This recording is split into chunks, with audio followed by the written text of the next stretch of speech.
بسم اللہ الرحمن الرحیم۔ ایک تو کانوں پر بہت سی آوازیں آتی رہتی ہے، ادھر ادھر دیکھے اور کان سن رہے ہیں، آدمی ادھر ادھر دیکھ رہا ہے جیسے ہماری عادت ہے کہ بیان بھی ہو رہا ہے، قرات بھی ہو رہی ہے، اپنا کام کاج بھی ہو رہا ہے۔ جی ہاں، کہ ایسے نہیں ہے کہ بشارت ان بندوں کے لیے ہے جو اپنے ارادے سے سنے کہ یہ بات مجھ سے کہی جا رہی ہے، یہ بات میرے لیے ہے، مجھ پر اس کے سننے کی ذمہ داری ہے، اس کے کرنے کی ذمہ داری ہے۔ جیسے اپنی ضرورتوں میں کسی وکیل کی بات سنے، ڈاکٹر کی بات سنے تو وہ ادھر ادھر نہیں دیکھتا، وہ اس کو ٹیپ بھی نہیں کرتا۔ ٹیپ کرتا ہے اس کو کہ وکیل نے یہ بات کہی تھی، وہ ڈاکٹر نے یہ بات کہی تھی، وہ تو اس کے دل میں ٹیپ ہو جاتی ہے، کیونکہ وہ اس ارادے سے سنتا ہے کہ یہ میرے لیے ہے۔ اللہ کی رہبری ہم کو یہ ہے کہ ہماری بات بھی اسی طرح سنو کہ یہ مجھے کہی جا رہی ہے، وہ میری کامیابی کے لیے ہے، میری مصلحت کے لیے ہے۔ تو یہ فرمایا کہ بشارت دیجئے بندوں کو کہ جو ہماری بات کو سن رہے ہیں اور ارادے کے ساتھ سن رہے ہیں، توجہ کے ساتھ سن رہے ہیں۔ پھر سن کر کے کیا کر لیا کہ سن کر کے بھول گئے، یا جیسے آج کل ہوتا ہے ٹیپ کر لیتے ہیں، مشینوں میں بھر لیتے ہیں۔ حالانکہ دین مشینوں کے لیے نہیں اترا ہے، دین اور علم و ایمان یہ دلوں کے لیے ہے۔ یہی ان کی اس کی جگہ ہے کہ دین کی جگہ کہ دل ہے، ایمان اور علم کی جگہ کہ دین دل ہے، مشینیں نہیں ہیں کہ مشینوں میں اس کو بھر لو، کہ دلوں میں اس کو اتارو کہ دل اس سے متاثر ہو جاوے، دل اس کے نفع نقصان کو یقین کر لے کہ یہ نفع ہے، یہ نقصان ہے، یہ انجام ہے۔ اس لیے فرمایا کہ جو ہماری بات کو توجہ سے سنتے ہیں، ارادے سے سنتے ہیں، اور سن کر کیا کرتے ہیں، فَيَتَّبِعُونَ أَحْسَنَهُ۔ یہ دوسری بات کہی ہے، یہ دوسری بات کہی ہے سننے کے ساتھ ساتھ کہ سن کر کے وہ اتباع احسن کرتے ہیں۔ کہ اتباع احسن کا کیا مطلب ہے؟ یتبعون احسن، اتباع احسن کا مطلب یہ ہے سننے کے بعد جب عمل کا نمبر آئے گا تو اپنے عمل سے اس کی جو بات سنی ہے اس کو بہترین شکل اپنے عمل میں دیں گے، یعنی بہترین عمل کریں گے، خالی سر سے اترتا ہوا عمل نہیں ہوگا۔ آدمی کی عادت ہے سر سے اترتا ہوا کر لیا، میں نے کر لیا۔ چھوٹے بچے نماز پڑھ کے پڑھ لی، الٹی سیدھی ادھر پڑھ لی بھائی۔ ہاں، اگر ان کی حاضری لی جاتی ہے بچوں کی نماز پڑھ لی کہ پڑھ لی، جی ہاں، سر سے اترتی ہوئی، کہ ایسا نہیں ہے کہ عمل کی ایسی شکل بناوے جو بہتر سے بہتر ہو، کیونکہ آدمی کی عادت یہ ہے کہ وہ اپنے کام کی چیز، اپنی ضرورت کی چیز کو جتنی اس کی حیثیت ہے اس کی حیثیت کے مطابق بہتر سے بہتر بناتا ہے، یہ اس کی عادت ہے۔ کوئی مکان بنائے گا تو اپنی حیثیت کے مطابق مکان بنائے گا، تو اس کی مالی حیثیت جتنی اونچی ہوگی اس کے مکان کی حیثیت اتنی اونچی ہوگی، اس کے کپڑوں کی حیثیت اتنی اونچی ہوگی، اس کی کار اور اس کے دوسرے وسائل اس کی حیثیت اتنی اونچی ہوگی، اس کی شادی کی حیثیت اتنی اونچی ہوگی جتنی اس کی مالی حیثیت ہے۔ پوری اپنی طاقت لگائے گا اس کو اچھا بنانے کے لیے۔ ہاں، یہ مزاج ہے، اس مزاج پر یہ ذمہ داری دی گئی ہے کہ اپنے عمل کی شکل اچھی سے اچھی بناؤ۔ ہاں، مجھے ضرورت نہیں، اپنے عمل کی شکل اچھی سے اچھی بناؤ، کیونکہ جو آدمی عمل کرے گا وہ اپنے لیے کرے گا، دوسروں کے لیے نہیں ہے۔ جیسے یہ سب چیزیں میں نے گنوائی نہیں، یہ اپنے لیے ہے، مکان بنایا، کار لائے، کپڑے بنائے، یہ اپنے لیے ہے، اس لیے اس کو اچھی بنا رہا۔ تو دین اور ایمان اور عمل یہ کس کے لیے ہے؟ کہ یہ بھی تمہارے لیے ہے، اللہ کو کوئی ضرورت نہیں ہے۔ اللہ نے تو فرمایا ان احسنتم احسنتم لانفسکم، اگر اچھا کرو گے اپنے لیے کرو گے، میرے لیے مجھے کوئی ضرورت نہیں ہے۔ اللہ غنی ہے، اللہ کی بڑائی اپنی ہے کہ لوگوں کے بڑا بنانے سے اللہ بڑا نہیں بنے گا، وہ تو خود بڑے ہیں ازل سے ابد تک۔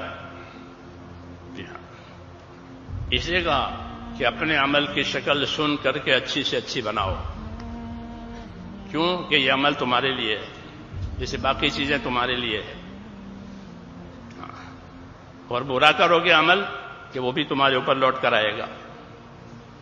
اس لیے کہا کہ اللہ کی بات سن کر جب عمل کا تقاضا ہے کہ بولو اس کے لیے کون تیار ہے، تو اس وقت عمل کی اچھی سے اچھی شکل اللہ کو پیش کریں، یہ ذمہ داری دی۔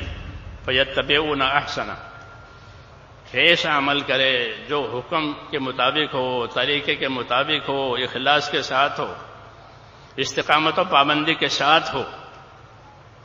عمل کی خوبیاں ہوتی ہے، جیسے چیزوں کی خوبیاں ہوتی ہے، عمل کی خوبیاں ہوتی ہے۔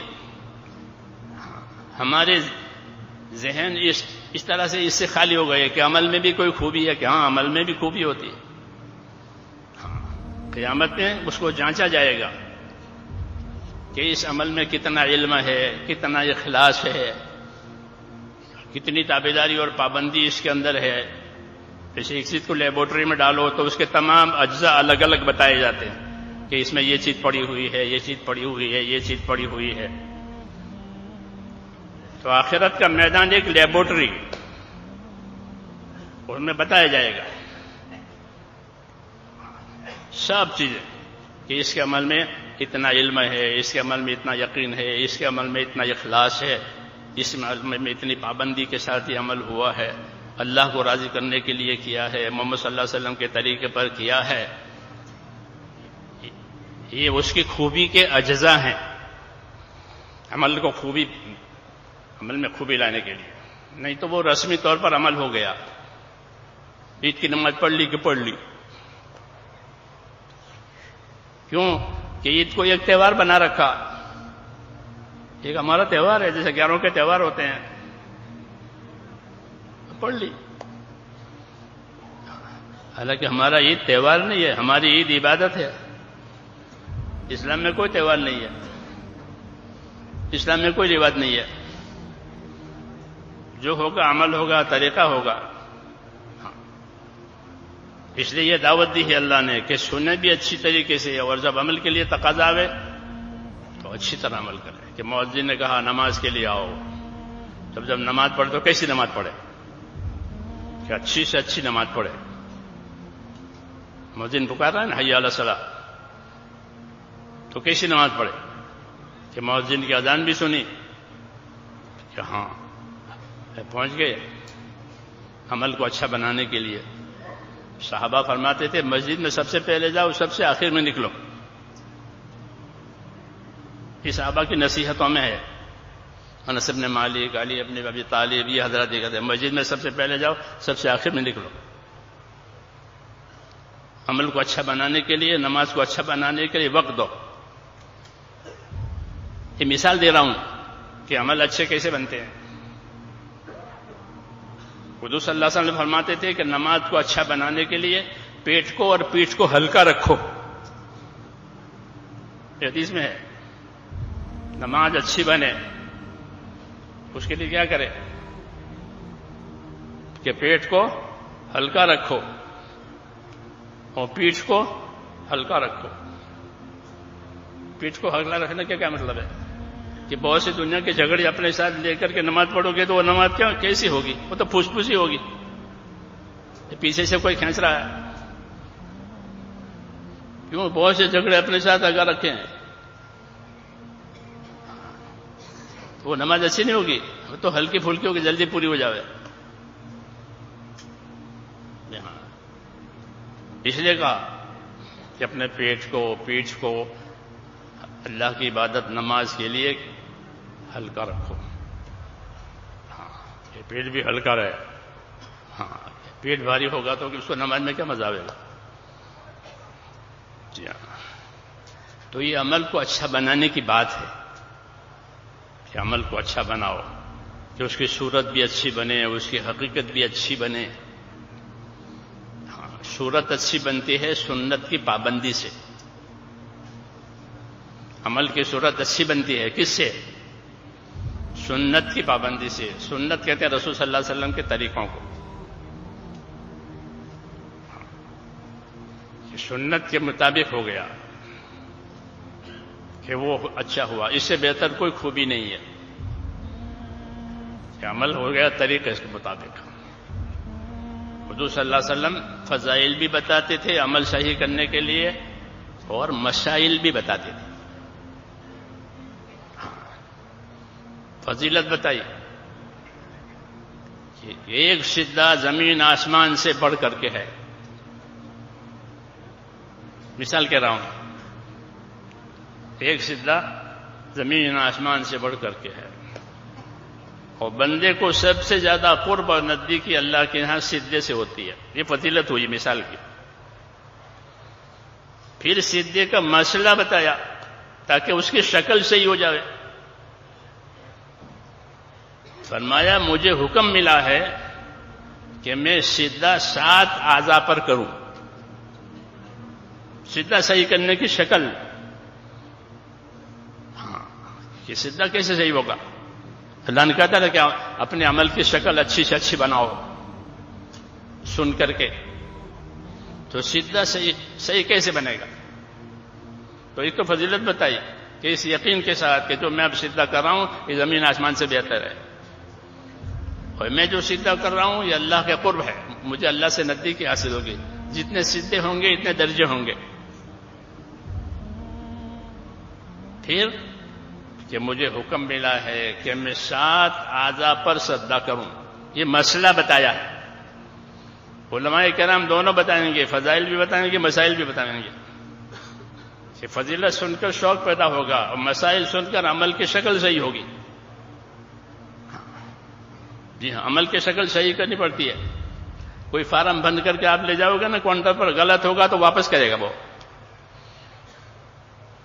ہوتا ہی نہیں ہوتا کہ جاؤ اس کو ٹھیک کر کے لاؤ. وہ ٹھیک نہیں کرے گا کاؤنٹر والا کہ اس کو ٹھیک کر کے لاؤ. غلط ہے یا کچھ کمی ہے تو واپس کریں گے کہ کچھ صحیح بھر کر کے لاؤ. ایسے عمل کہ اس کی شکل صحیح ہو گئی تو پھر وہ قبول ہو جائے گا, پسند آ جائے گا اللہ تعالیٰ کو. قبول ہونے کا مطلب یہی ہوتا ہے کہ اللہ نے اس کو پسند کر لیا. جی ہاں یہ مسئلہ بتایا کہ 7 اعضاء پر مجھے سجدہ کرنے کا حکم ہے تاکہ سجدہ صحیح ہو جائے. یہ 7 اعضاء کون سے؟